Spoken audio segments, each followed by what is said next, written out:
everyone and welcome back to Halloween. Today I'm going to be showing you how to use liquid latex bruise wheels, kind of just some basic things that you might be using over the Halloween season if you've got parties to go to.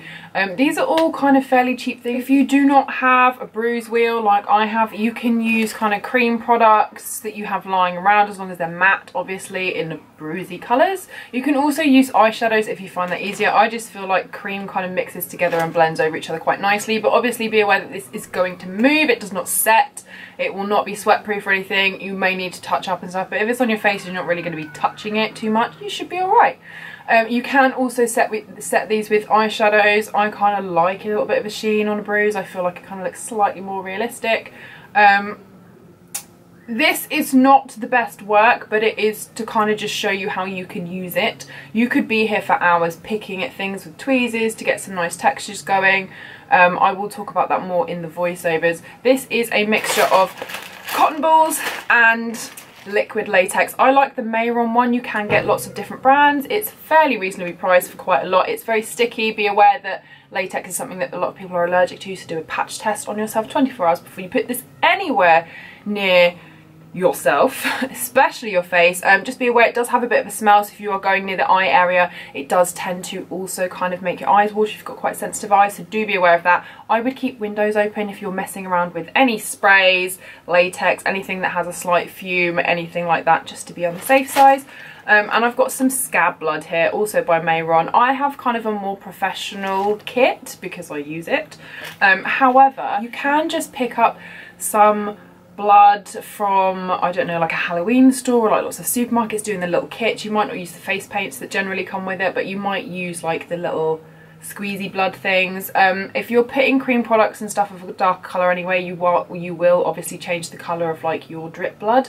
And you can also mix in some coffee granules to give that kind of more like scab effect if you are doing it on the cheap and you are at home and you don't want to be buying all of this stuff. So if you would like to get this kind of like accident victim going, it's quite a simple last minute tutorial for Halloween, then please do keep watching. If you're enjoying Halloween, then please do give this video a thumbs up, hit that subscribe button, and also hit that notification bell so you are notified every time that I upload. We are uploading every other day in the month of October for Halloween, so I hope you're enjoying it, and if you want to get this look or just learn a bit about how to use liquid latex, keep on watching.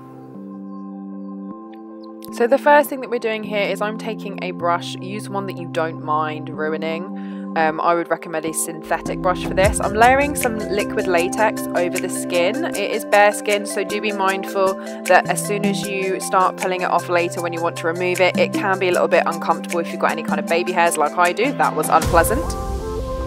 We're then going to kind of tear up some cotton balls. I would use cotton balls rather than cotton pads. If you don't have any of that, then you can also use tissue paper. And we're going to place that over the liquid latex, and this is just going to give the skin a really kind of nice texture, and depending on the thickness of it or whether you want raised bits or not, you can also kind of cut into this, pull bits out with tweezers to create a really nice texture on the skin. You just want to kind of layer cotton wool and then go back in with some liquid latex until you are happy with the thickness of the layer.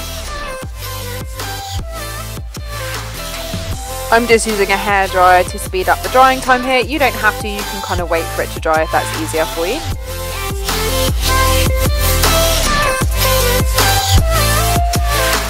I'm then going in with my normal foundation colour, and you're going to get the whole of your face and then where we've kind of created that mixture of latex and cotton wool. This is just going to help it look like skin and blend the edges into your own.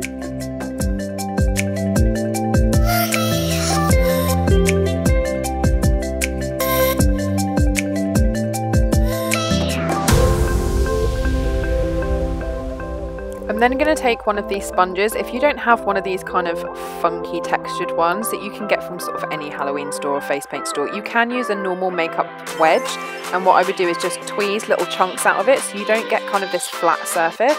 I'm then going in with my bruise wheel and a red colour, because anything that's hurting or is injured tends to have some redness around it. Depending on how old it is will depend on the amount of redness and stuff, but you can see I'm filling in some red around the edges where kind of my normal skin and this wound meets, and then I'm going to start filling in some darker areas as well where there are more holes So the things that pop out and that are kind of raised edges will be brighter in colour, and the things that kind of go away from the eye, that would be holes and things, you're going to fill in with some darker colour.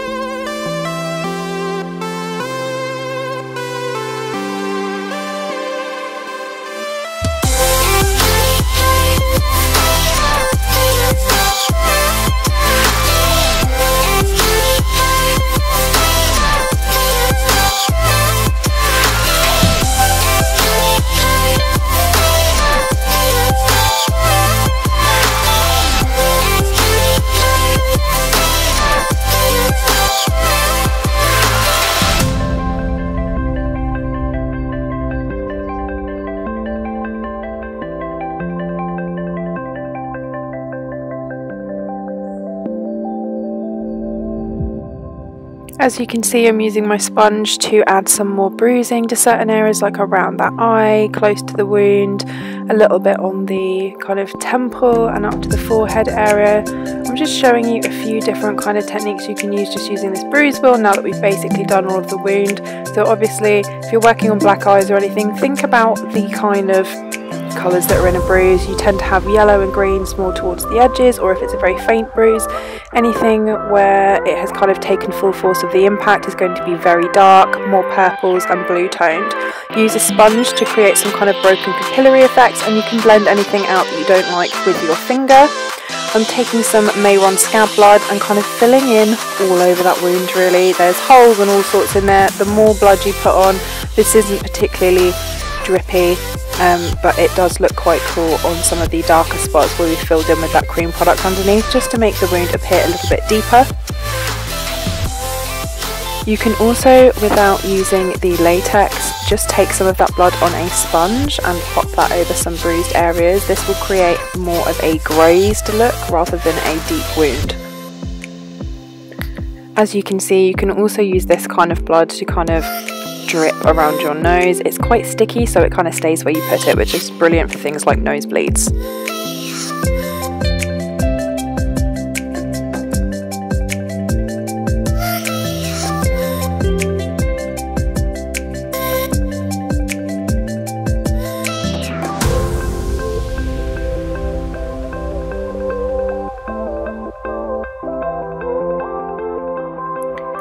As you can see here, I'm just kind of building this bruise, so I've got some darker blues and stuff on the inside of the eye where it would be most bruised.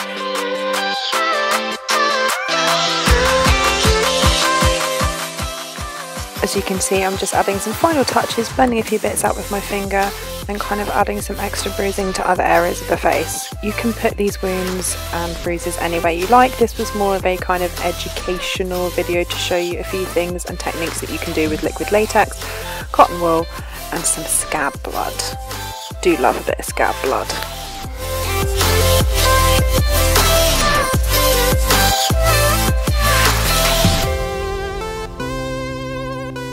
Is your finished look. Obviously you can change this to, I don't know, different placements of things. Mine's a bit full on just to show you a few different things that you could do. So I've got bruising over here, or I've got kind of a wound over here and a wound down here, all to kind of show you that you don't necessarily need to be using latex for all that kind of stuff if you have other materials. This obviously is latex. You could do a much better job of this, but again, just kind of showing you some basics of things you can do and how to kind of do it around the face, and the safe way to do it and the most effective way to do it. I hope you've enjoyed this video. You can design your own kind of injuries and stuff, and there will be a few different videos coming later to show you how to put kind of things into your face and create wounds with things like scar wax, so stay tuned for that. If you're enjoying Halloween and you have enjoyed this video and you've learned something, then please do give this video a thumbs up and hit that subscribe button to see the rest of the videos coming up this month. If you do try any of the looks that I've shown you or used any of the techniques that I've been talking about on my channel lately, then please do tag me on Instagram with your pictures with the hashtag Halloween, and I will check them out. Have a lovely day wherever you are, and I will see you in the next one. Okay, bye.